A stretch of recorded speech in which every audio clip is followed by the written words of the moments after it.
हौशी स्पर्धेत भाग घेणार नाही, घेतला तरी पारितोषिक माझ्या नावाने देऊ नये. एकदा 376 रुपये दिले की तो नाट्य परिषदेचा जावई झाला. याला फक्त आणि फक्त जबाबदार आहे राजकारणी. एका नाटकामागं स्पर्धेतल्या महाराष्ट्र शासन अंदाजे किमान 1 लाख रुपये खर्च करतं. नमस्कार मित्रांनो, आज आपण बघणार आहोत बोल्ड अँड बिंदास्त. आज बोल्ड अँड बिंदास्तच्या एपिसोडमध्ये सप्तरंग थिएटर्स याचे संस्थापक अध्यक्ष आदरणीय डॉक्टर श्याम शिंदे यांच्याबरोबर रंगमंच व नाट्यसंस्था या विषयावर अगदी बोल्ड अँड बिंदास्त चर्चा करणार आहोत. दरवर्षी अहमदनगर केंद्रावर राज्य नाट्य स्पर्धा ह्या होतातच. अनेक ग्रामीण भागातील, शहरी भागातील अनेक नाट्यसंस्था या त्यामध्ये सहभाग घेतात. परंतु दरवर्षी सप्तरंग थिएटर्स व आपल्या सप्तरंगाच्या कलावंतांवर एक विशेष असा आरोप होत असतो की दरवर्षी सप्तरंगच्याच कलावंतांना आणि सप्तरंग थिएटरच्याच नाट्यसंस्थेला बक्षीस कास्क मिळतं. बऱ्याच वेळेस असाही आरोप होतो की नाट्यस्पर्धेत जे परीक्षक येतात त्यांचे आणि तुमचे हितसंबंध जोपासले जातात, काही संबंध चांगले आहेत, काही आहेत घडवले जातात आणि त्या माध्यमातून तुम्ही बक्षीस पदरात पाडून घेतात. खरंच आपल्या चॅनलप्रमाणेच हा जो प्रश्न आहे तो अगदी बिनधास्त आणि बोल्ड आहे.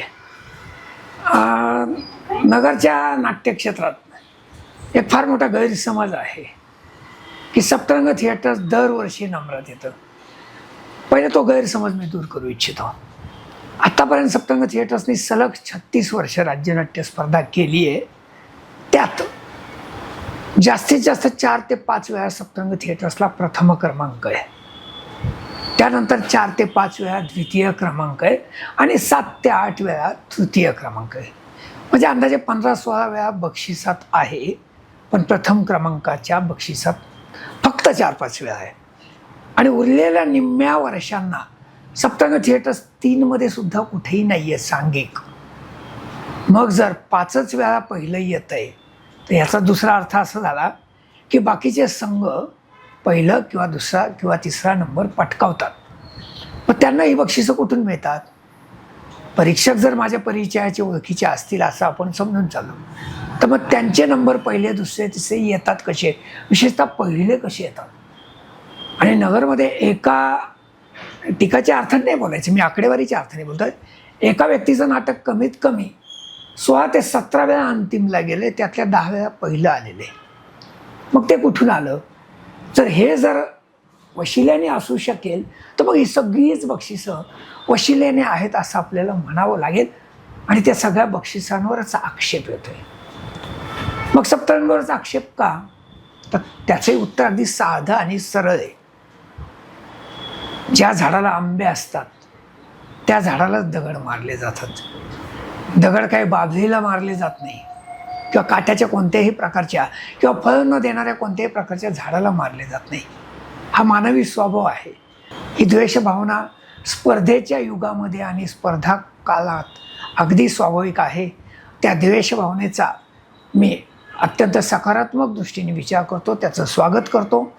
त्याचा कुठलाही माझ्या मनात राग किंवा किलमिश नाही आहे. पण त्या लोकांनी पण हे आत्मपरीक्षण केलं पाहिजे किंवा ही आकडेवारी तपासली पाहिजे की फक्त सप्तरंगाला बक्षिसं मिळत नाही. तिथं पहिला मुद्दा मिटला. आता दुसरा मुद्दा. तर ही सप्तरंगाला 190च्या आसपास राज्यनाट्याची बक्षिसं आहेत आणि त्याचा मला रास्त अभिमान आहे. का नसावीत? जिथे राज्यनाट्य किंवा नाटक करणाऱ्या संस्था शिल्लक नाहीत, जिथं गांभीर्याने नाटकासाठी स्थापन झालेल्या नगर जिल्ह्यात हार्डली 3-4 संस्था आहे. बाकीच्या बहुतेक सगळ्या संस्था बाकीच्या त्या वर्षी राज्यनाट्याचे 2 महिने एकत्र येतात. 2 महिने कसलं? महिनाभर.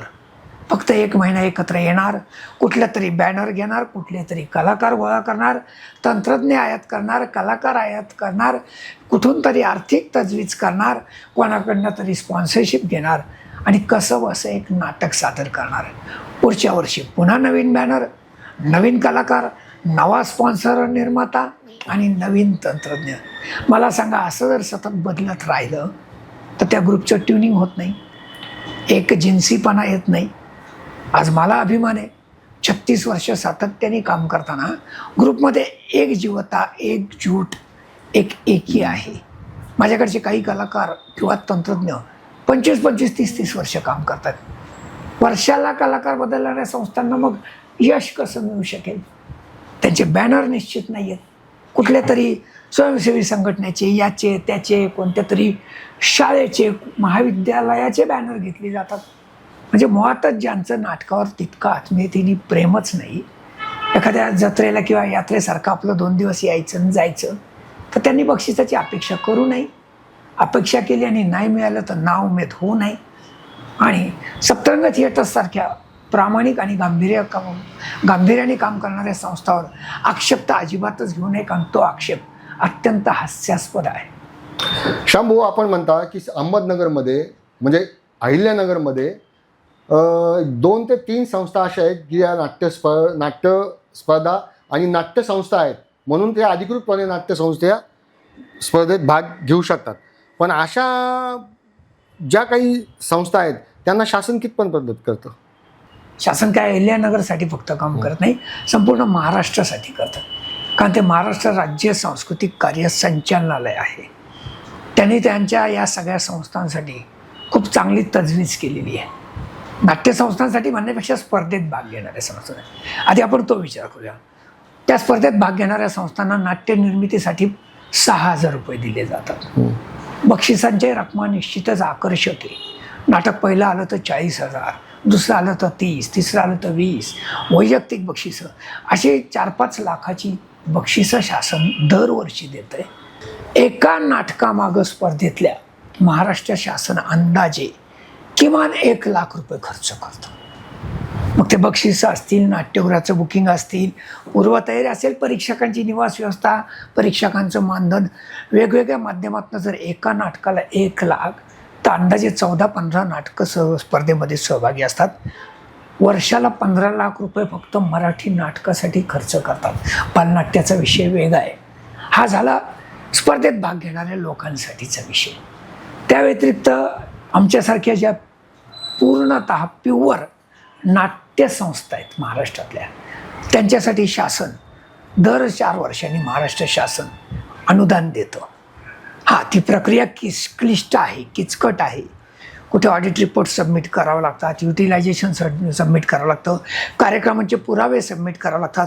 अख्खी एक भलीमोठी प्रस्तावाची फाईल तयार करून त्यांना द्यावी लागते. आणि ती मंजूर झाल्यानंतर 3 कॅटेगरीत अनुदान आहे. तुमची फाईल जितकी योग्य असेल त्या प्रमाणात अनुदान मिळतं, नाही तर फाईल योग्य नसेल तर मिळत देखील नाही. 50,000, 1 लाख आणि 2 लाख या 3 कॅटेगरीमध्ये अनुदान मिळतं आहे. आणि सप्तरंग थिएटर्सबद्दल अभिमानाने सांगतोय, 1988 पासून पहिल्या 2 वर्षानंतर संस्थेला जे अनुदान सुरू झालं आहे ते मागच्या वर्षीपर्यंत अपडेट आपल्याला मिळत आहे. 3 वर्षांनी मिळतं, 4 वर्षांनी मिळतं. पूर्वी छोटी अमाऊंट असायची पण दरवर्षी मिळायची 5,000, 10,000. आता 50,000, 1 लाख किंवा 2 लाख मिळते. सप्तरंगाला 5 वर्षापूर्वी 2 लाखसुद्धा मिळालेत. 1 वर्षापूर्वी 1 लाखाचं अनुदान मिळालं आहे. महानगर जिल्ह्यातल्याच एका ग्रामीण नाट्यसंस्थेला सुद्धा यावर्षी 1 वर्षापूर्वी आपल्याबरोबरच 1 लाखाचं अनुदान मिळालं आहे. जर ग्रामीण भागातली एक संस्था 1 लाखाचं अनुदान घेऊ शकते तर शासन किती मदत करते याचा हा पुरावा आहे. राहता राहिलं केंद्र सरकारच्या काही योजना आहेत, त्याच्या पण पोचताना काही मर्यादा येतात. तिथल्या काही गोष्टी अजून थोड्याशा अनाकलनीय आहेत, पण त्यांची पण अनुदानाची व्यवस्था आहे. शासन त्याच्याकडनं जेवढं शक्य होईल तेवढा प्रयत्न करतं. हा, अपेक्षा अजूनही जास्त आहेत. राहता राहिला प्रश्न, ह्या ज्या संस्था प्युअर नाट्यसंस्था नाही आहेत त्या राज्य नाट्य स्पर्धेत भाग कशा घेऊ शकतात? त्या का घेऊ शकतात भाग? तर शासनाने अजून त्याची काटेकोर अंमलबजावणी केलेली नाही आहे. एखाद्या संस्थेची बहुउद्देशीय संस्था असेल आणि त्यात कलाविषयक वाटचाल, कलेची अभिवृद्धी असा एक शब्द आला, एक वाक्य आलं की त्या संस्थेला परवानगी मिळते. त्याचा फायदा किंवा गैरफायदा घेऊन अनेक नाटक नसलेल्या किंवा नाटकाला न वाहिलेल्या संस्था स्पर्धेमध्ये भाग घेतात. शासनाचा उदार दृष्टिकोन आहे की प्युअर नाट्यसंस्था असो किंवा बहुउद्देशीय संस्था असो, जास्तीत जास्त हौशी कलाकारांनी या प्लॅटफॉर्मवर यावं, त्यांच्या कलेचं सादरीकरण करावं, त्यातनं त्यांनी आनंद घ्यावा आणि शक्य झालं तर त्यातनंच पुढे व्यावसायिक रंगभूमी, चित्रपट, मालिका याच्यासाठी कलाकार उपलब्ध होतात. शासनाने त्यासाठी खूप मोठी ही सगळी व्यवस्था केलेली आहे आणि त्या व्यवस्थाबद्दल अभिमानाने सांगतोय.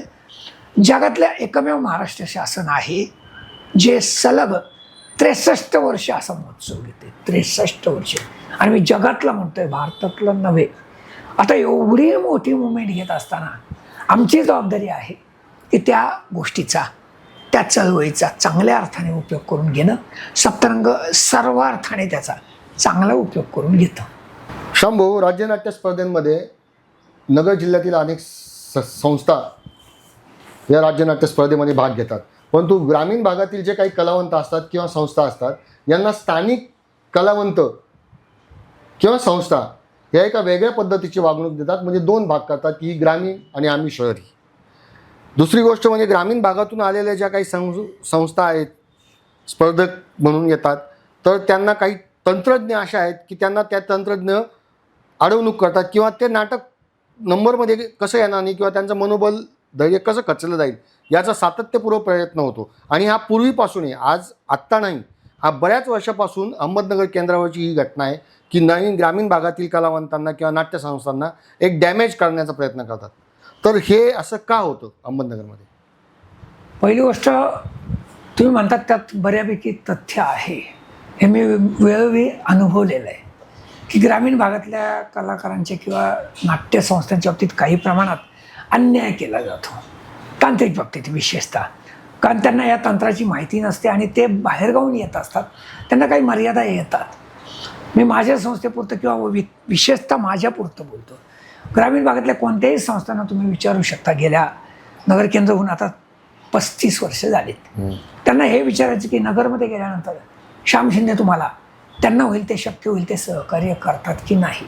राहिला प्रश्न नगरमधल्या अपवादात्मक 1-2 विकृत लोकांचा, विकृत तंत्रज्ञ लोकांचा, जे नाना प्रकारचे उद्योग करून, ते विकृतच आहे, तेव्हा ते नाना प्रकारचे उद्योग करून खच्चीकरण करतात ग्रामीण भागातल्या संस्थांचं.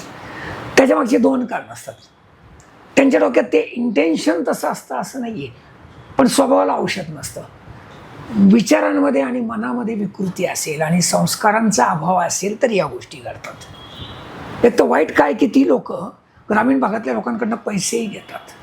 सेटचे पैसे, लाईट्सचे पैसे, म्युझिकचे पैसे, हरकत नाही, पण त्यातले 1-2 लोक त्या लोकांना पैसे घेऊन योग्य ती सेवा देत नाही. कधी ती सेवा म्हणायचीच नाही, तो व्यवसाय कर त्यांचा. सेवा शब्द त्यांनी वापरू देखील नाही मी तर म्हणतो. पण सेवा तर देतच नाही नीट. त्यांची हॅरेसमेंट कशी होईल, त्यांना त्रास कसा होईल. कित्येकांना तो 2 दिवस आधी सेट आधी देतो म्हटलेत, व्यवहार ठरवलेत आणि ऐनवेळेस सेटच दिलेले नाही. असेही प्रकार अडचणीत आणणारे घडलेले आहेत. पण आता याला मी व्यक्तिशः काहीच करू शकत नाही. तरीही मी एक प्रयत्न केला आहे गेल्या 2-3 वर्षात. त्या संघांना सांगितलं आहे ग्रामीण भागातल्या, तुम्ही प्रतिकात्मक नेपथ्य तयार करा. तुम्ही इथल्यापेक्षा निम्म्या खर्चात प्रायोगिक किंवा प्रतिकात्मक नेपथ्य तिथं बनवू शकता. तुम्हाला प्रॅक्टिसला ते मिळू शकतं. माझे लोक तुम्हाला इथं आल्यावर सेट लावायला मदत करतील. लाईटला नगरमधली काही चांगली मंडळी मदत करतील. इथनं त्यांना त्याही बाबतीत जे जे सहकार्य करता येईल ते मी माझ्याकडनं करतो. प्रसंगी त्यामुळं मला बरेचदा वाईटपणा घ्यावा लागतो. तो वाईटपणा माझी स्वीकारायची तयारी असते. ग्रामीण भागातल्या संस्थांना आताही माझं या निमित्ताने एक आवाहन असेल की हौस आहे, आपली हौस आहे, हौशी राज्यनाट्य स्पर्धा आहे. चुकेल, अडखळेल, धडपडेल, पण तुमच्या पद्धतीने तुम्ही स्वतःचं सेट, स्वतःचे लाईट, स्वतःचं म्युझिक, स्वतःची सगळी गोष्टी घेऊन या. काही काळानंतर तुमचा जम बसेल आणि तुमच्या बक्षिसांना कोणीही अडवू शकणार नाही. आणि ग्रामीण भागातल्या काही संस्थांनी प्रसंगी तशी बक्षिसं मिळवलीत, सांघिकसुद्धा. त्यामुळे शहरी आणि ग्रामीण हा भेदभाव आता दूर करणं सहज शक्य आहे. तुमच्या हातात व्हिडिओ माध्यम आहे, इंटरनेट आहे, फोन आहे, गुगल आहे, यूट्यूब आहे. जगातल्या कुठल्याही कलाकृती तुम्ही आता यूट्यूबवर पाहू शकतात. नगर तरी किती लांब आहे, 1.5 तासाच्या 2 तासाच्या अंतरावर आहे. ग्रामीण भागातल्या संस्थांना माझं आवाहन आहे किंवा एक विनंती आहे, का तुम्ही राज्यनाट्याची 5 ते 6 नाटकं महत्त्वाची पाहू नये, पाहायलाच हवी. महाकरंडकसारखी महाराष्ट्रातली सगळ्यात टॉपची स्पर्धा एकांकिकांची, जिला महाराष्ट्रातलं सगळ्यात जास्त बक्षीस आहे आणि सगळं महाराष्ट्रातलं क्रीम एकांकिका इथं येतात, का 3 ते 4 दिवस तुम्ही त्या क्रीम एकांकिका पाहू नये? पाहायलाच पाहिजे. आपोआपच तुम्ही अपग्रेड व्हाल आणि मग इतरांना राजकारण करता येणार नाही, तुम्हाला त्यांच्या विकृतीमधनं कुठलाही त्रास होणार नाही. स्वावलंबी होणं हाच एक फंडा त्यासाठी आहे. शामभाऊ, जे कलावंत राज्य नाट्य स्पर्धेच्या परीक्षक म्हणून इतर केंद्रावर परीक्षक म्हणून हजेरी लावतात, तीच कलावंत अहमदनगर केंद्रावर एखाद्या नाटकाच्या ग्रुपमध्ये कलावंत म्हणून उपस्थित राहतात आणि कलाकृती सादर करतात. मग अशा कलावंतांना पुन्हा बक्षिसाची पण अपेक्षा असते की आम्ही, तर हे कितपत योग्य आहे? आणि नियमानुसार असं करता येत नाही असं मला वाटतं. नाही, सगळ्यात महत्त्वाचा नियम असा कुठलाही नाही आहे की एखाद्याने 1-2 ठिकाणी 10 ठिकाणी परीक्षक म्हणून काम पूर्वी केलं असेल तर त्याने स्पर्धेत आता भाग घेऊ नये असा कुठेही नियम नाही आहे. हा ज्याच्या त्याच्या नैतिकतेचा प्रश्न येतो. आणि त्यातही एक शक्यता असते, तुम्ही वर्षोनिवर्ष परीक्षक म्हणून जात असाल तर आपोआपच तुमचं महाराष्ट्रातल्या वेगवेगळ्या परीक्षकांबरोबर त्या स्पर्धेच्या ठिकाणी इंटरॅक्शन होत असतं, परिचय होत असतो, तुमचं एक छानसं एक नातं तयार होत असतं. आणि मग जेव्हा हे सहकारी परीक्षक तुमच्या स्पर्धेला येतात इथे स्थानिक आणि तुम्ही स्पर्धक म्हणून समोर असतात, तर शक्यता अशी असते की ते तुमच्या मैत्रीला जागतात आणि ही शक्यता असते की त्यामुळे तुम्हाला बक्षिसं देतात. आता ह्या मैत्रीचा असा गैरवापर करून घ्यायचा की नाही, स्पर्धेत भाग घ्यायचा की नाही, आपल्याला अनेक बक्षिसं असताना आपण अनेकदा, काही जण असे पण आहे महाभाग की जाहीर करतात की मला 7 ते 8 बक्षिसं आहे, रौप्य पदकं आहे, प्रमाणपत्र आहे, आता मी इथून पुढे हौशी स्पर्धेत भाग घेणार नाही, घेतला तरी पारितोषिक माझ्या नावाने देऊ नये. आणि पुढच्या वर्षी जर पाहिलं तर पुन्हा एकदा ते बाहेर सरसावून बक्षिसासाठी आसुसलेले स्पर्धेमध्ये उतरत असतात. आता हा जो विरोधाभास आहे, ही जी गंमत आहे, याला आपण अडवू शकत नाही, कारण हा ज्याच्या त्याच्या नैतिकतेचा प्रश्न आहे.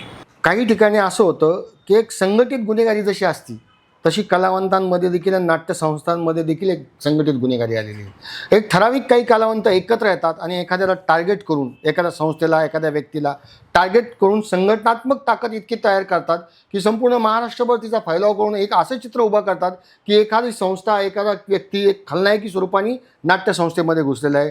त्यांच्याबरोबर त्यांची शब्दप्रयोग करण्याची भाषा, त्यांच्याबद्दल टीका करण्याची पद्धत अतिशय खालच्या पातळीवर असते आणि त्याच्यानंतर ते शासनावर दबाव आणतात, सांस्कृतिक विभागावर दबाव आणण्याचा प्रयत्न करतात. एवढंच जमत नाही तर शासनाने दिलेले बक्षिसं नाकारण्यापर्यंत, बहिष्कृत काढण्यापर्यंत त्यांची मदत जाती आणि ते जाहीर करतात की आम्ही बक्षीस स्वीकारणार नाही, बहिष्कार टाकणार. परंतु थोडंसं काही मागे पुढे झालं की नंतर पटकन बक्षीस घ्यायला तेच पुढे थांबतात. मग अशा विकृतीला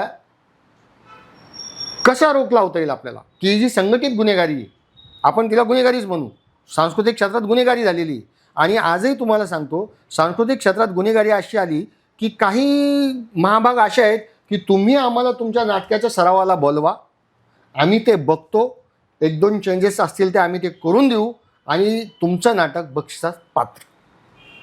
या पद्धतीच्या कमिटमेंटसुद्धा दिल्या जातात आणि ह्या कमिटमेंट नुसत्या दिल्या जात नाही तर हा प्रकारसुद्धा घडत असतो आणि घडलेला आहे.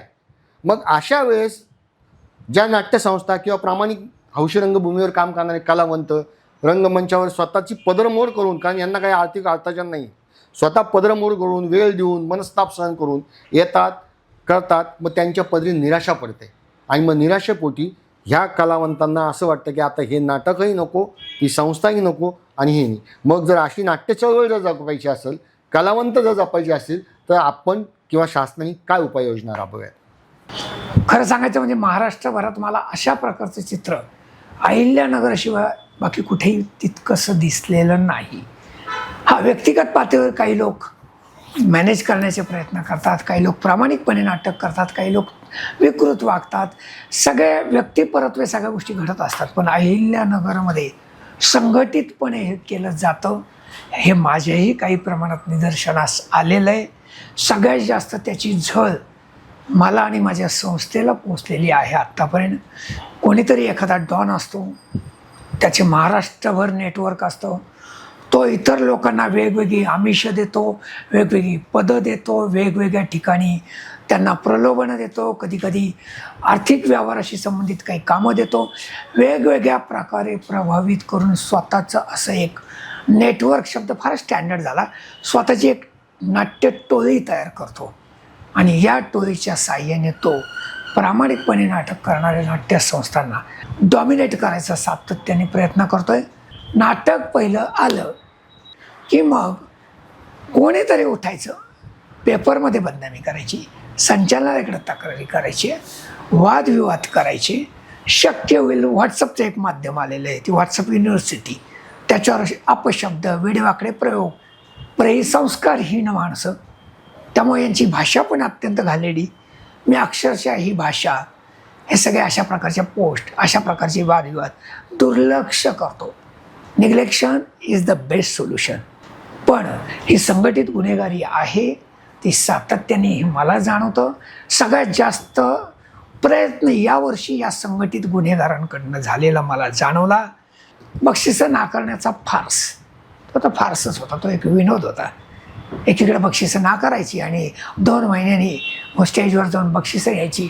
याच्यापेक्षा स्वतःचं हसू करणं काय असतं याचं दुसरं उदाहरण मला सांगता येणार नाही. यात संस्थेचं हसू नाही झालं, या लोकांचं हसू झालं. हे जे संघटित टोळीचे जे प्रमुख असतात तेच हे सगळे उद्योग करत असतात. याबद्दल पण मी 2 लोकांना विचारलं, म्हटलं हे थांबेल कधी, संपेल कधी, कधीतरी याला एंड असेल ना. मला फार सुंदर उत्तर मिळालं त्या व्यक्तीकडनं, फार सुंदर, मी ते कोरून ठेवलेलं आहे. आणि त्यानंतर मी जास्त रिलॅक्स झालो. ती व्यक्ती म्हणली, शामराव, माणसाचं रक्त बदलता येतं, किडनी बदलता येते, हार्ट बदलता येतं, सगळ्या गोष्टी, हात पाय सगळे कृत्रिम टाकता येतात, पण माणसाचा DNA बदलता येत नाही आहे. आणि जोपर्यंत या डॉनचा DNA तो बदललाच जाऊ शकत नाही, जोपर्यंत डॉन आहे तो पण DNA बदलणार नाही. तो DNA जर पुढच्या जनरेशनमध्ये त्याच्या उतरत असेल तर तो आपण संपू शकत नाही. मग आपण काय करू शकतो? आपण अखंडपणे चालत राहायचं, हे सगळं गृहीत धरायचं आणि वाटचाल करायची. बाकी नटराज आहेच आहे. भाऊ, तसं पाहिलं तर या सगळ्या नाट्यसंस्थाची एक शिखर संस्था म्हणजे नाट्य परिषद. परंतु नाट्यस्पर्धा असो किंवा सांस्कृतिक कुठल्या ॲक्टिव्हिटी असो, तसं म्हटलं तर नाट्य परिषद इतकं सहकार्य करत नाही, किंवा नाट्य परिषदेच्या ज्या काही पदाधिकारी जे काही ते सहसा लवकर नाट्य कलावंतांशी समरस होत नाहीत. असं का बरं? इथल्या हौशी सगळ्या कलावंतांना सहकार्य करणं महाराष्ट्रातल्या हे नाट्य परिषदेचं आद्य कर्तव्य आहे. मी हे नाट्य परिषदेचा एक सन्माननीय सदस्य आहे, याचा मला अभिमान आहे. नव्हे, आत्ता मागच्या टर्मला मी गेली 3.5 वर्ष मी उपाध्यक्ष आहे अहिल्यानगरच्या नाट्य परिषदेचा, होतो म्हणता येईल. आता गेल्या वर्षभरापासून ती वाढी बऱ्यापैकी बाजूला ठेवण्यात आलेली किंवा कार्यरत नाही आहे. असं असताना नाट्य परिषदेचं हे जे कार्य आहे ते नाट्य परिषदेकडनं का होत नाही त्याची मी कारणं शोधली.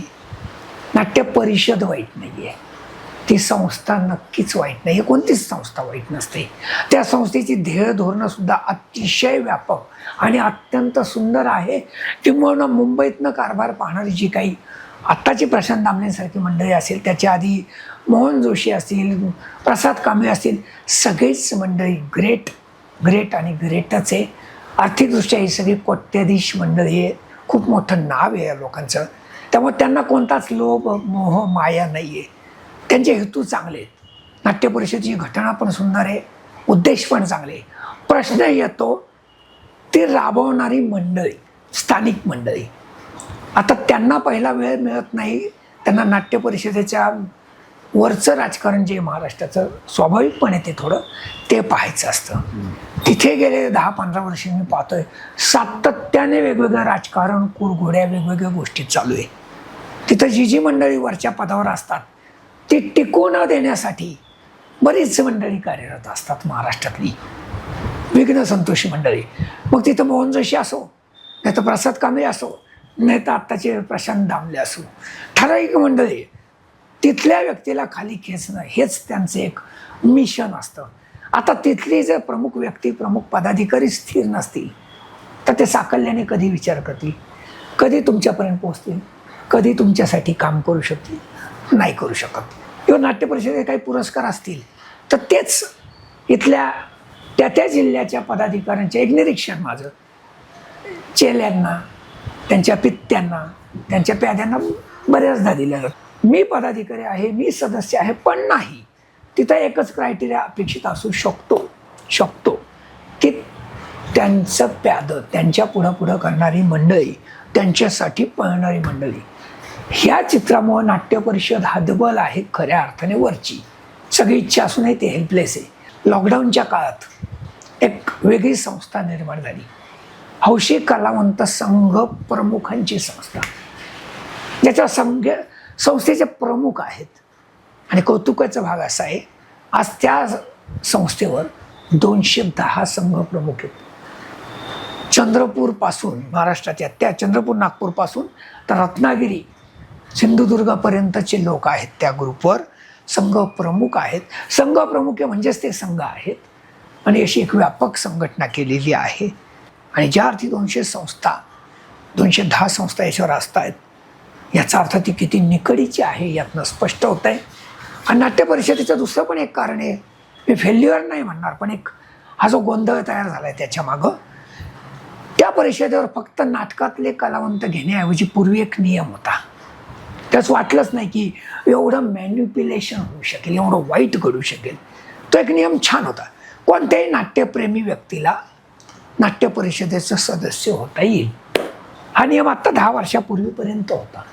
झालं काय, त्यामुळं ठराविक आपल्या नाट्यक्षेत्रातल्या भांडवलशहांनी, दलालांनी, व्यापाऱ्यांनी किंवा राजकीय लालसेनी अत्यंत ज्याला म्हणतो पछाडलेल्या लोकांनी, स्वतःच्या घरातली, स्वतःच्या कंपनीतले, स्वतःच्या नात्यातले, कोणाचे आईवडील बँकेशी संबंधित त्यातले, पतसंस्था असतील, कुठल्या वेगवेगळ्या आस्थापनामधले शेकडो लोक मेंबर केले.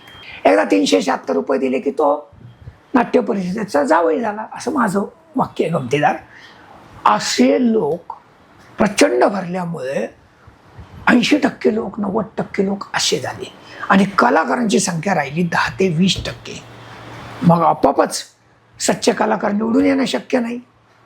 आता 10 वर्षापूर्वी, 8 वर्षापूर्वी नियम झाला आहे की तुम्ही कलावंत असायला पाहिजे, त्याचे पुरावे दाखल केले पाहिजे. कदाचित त्यातही मॅनिप्युलेशन होऊ शकतं, खोटे नाटे पुरावे दिले जाऊ शकतात. आणि सच्च्या कलावंतांना 4-4, 6-6 महिने, वर्ष, 2-2 वर्ष मेंबर केलं जात नाही.